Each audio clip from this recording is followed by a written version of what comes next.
नमस्कार मंडळी, मी विनय प्रकाश आहे. तुमच्या स्वागत आहे अनिरुद्ध प्रवासमध्ये. स्वतः आपण आलो आपल्या गावी कुलस्वामिनीला भेट द्यायला, पाया पडायला, आशीर्वाद घ्यायला. मिळण देते श्री विठू महाकाळ. आता आपण बघितलं, आपण इथून आलो मागून.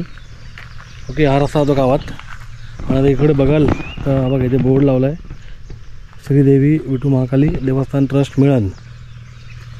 आणि हा ब्रिज आपण चालत जायचा इथे गाडी पार्क करून. पावसामध्ये इकडे येईल ना एकदम ग्रीन, अजून ग्रीन असतं मस्तपैकी. आणि एकदम घनदाट जंगल आणि पूर्ण वाहतं पाणी असतं इकडे.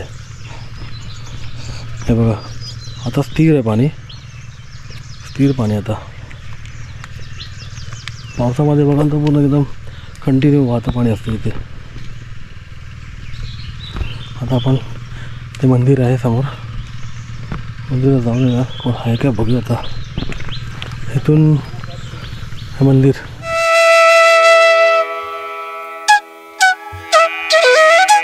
आता रस्ता पण चांगला गेला इकडे ना.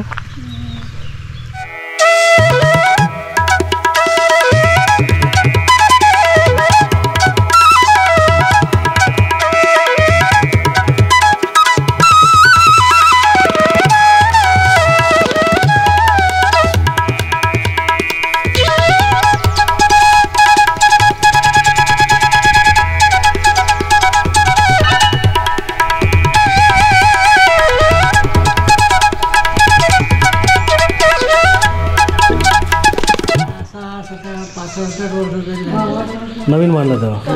आणि जुना होता तर नळा होता. ते जुनावाला किती वर्ष जुना असतात ते लेफ्ट म्हणजे आता 4-5 आमच्या पिढ्या कमसे कम 3-4-5 तरी गेल्या. 4-5 पिढ्या म्हणजे 400-500 वर्षाचा गेल्या आहेतच.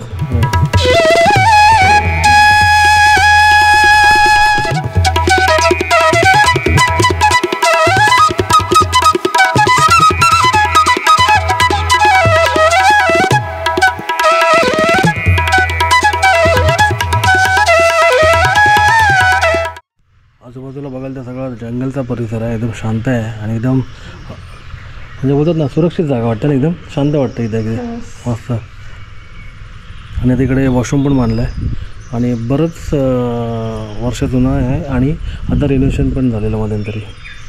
सर्व मंगल मांगल्ये शिवे सर्वार्थ साधिके शरण्ये त्र्यंबके गौरी नारायणी नमस्तुते. मागे ज्यांनी व्लॉग पाहिला आहे येडगावला, जेव्हा पालखी आली होती विठू महाकाळ आईची, तेव्हा आपण तो ब्लॉग केलेला. तर त्यामध्ये ह्या लिंकमध्ये मी देतो, ती आय बटनमध्ये लिंक, तो तुम्ही ब्लॉग पाहू शकता. ज्यांनी नाही पाहिलं ते आता पाहू शकतात. हे दीपस्तंभ आहेत 2. मी करतो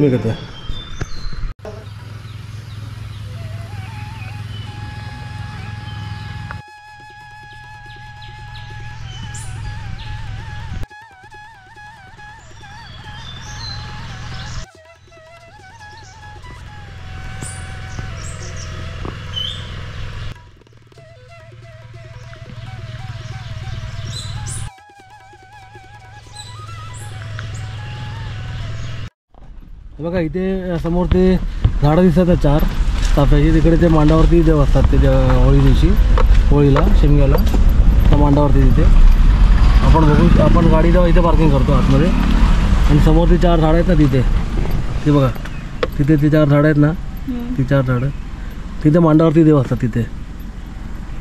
हां, तर दिसलं काय? तिथे देव असतात ते मांडावरती. तर तिथून आपण ते पाया पडतात, तेव्हा सगळे इथे येऊन पाया पडतात. सगळे देव तेव्हा इथे असतात. सो मंडळी, असा होता हा आजचा ब्लॉग. नक्कीच तुम्हाला आवडला असेल मी अपेक्षा करतो. जेवढा होईल तेवढं मी प्रयास केला आहे सांगायचा. आपण नंतर मग मांडावरचा शिमग्याचा ब्लॉग पण एकदा बघू परत. आपण ती पालखी आपल्या येडगावात आली होती, तीच पालखी तिथे मांडावरती असते. जसं आपलं होळीला कसं रामेश्वर पालखी, रामेश्वर देव सगळे मांडावरती असतात, तसं तिथे पण असतं. तर आणि नंतर परत आपण एकदा प्रॉपर एका जे जुने तिकडचे असतील कोण वृद्ध, अजून त्या काकांना माहिती होतंच, पण अजून कोण ज्यांना माहिती असेल, वेगळं काय माहिती असेल, त्यांच्याकडे आपण माहिती घेऊ, प्रयास करू आणि तुमच्यासमोर आणण्याचा प्रयत्न करू इथं परत. हा आमचा एक छोटासा प्रयास होता आपल्या कुलस्वामिनीबद्दल, आपल्या आईबद्दल, आपल्या मुलांना, म्हणजे तिच्या मुलांना, तिच्या भक्तांना एक माहिती आपल्याकडून थोडीशी का होईना, बोलतात ना खारीचा वाटा काय ना का होईना, आपण एक माहिती देऊ.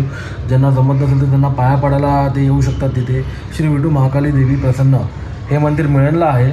मिळणला आहे. आणि आपण बघितलं तिथे तर मध्ये रामेश्वर देव पण आहे, तिथे पावनाई देवी पण आहे, तिथे श्री विठू महाकाली देवी पण आहेत, तिथे सगळेच आहेत तिथे. ओके, सो असा होता हा छोटासा माझा एक प्रयास. नक्की तुम्हाला आवडला असेल तर तुमच्या प्रतिक्रिया प्लीज कमेंट बॉक्सवरती कमेंट करून सांगा. यूट्यूबवरती चॅनलवरती नवीन असाल तर नक्कीच लाईक करा, शेअर करा, कमेंट करा, सबस्क्राईब पण करा नवीन असेल तर. जास्त लोकांना कळेल असं म्हणून शेअर करा. आणि काही चुकलं असेल, काय सांगण्यामध्ये कमी असेल तर क्षमा असावी. ओके, तर लवकरात लवकर आपण नवीन ब्लॉग घेऊन भेटू. टिल देन हरिओम श्रीराम अंबध्य नाथ सवित नाथ सवित नाथ सवित. श्री विठू महाकाली माते की जय.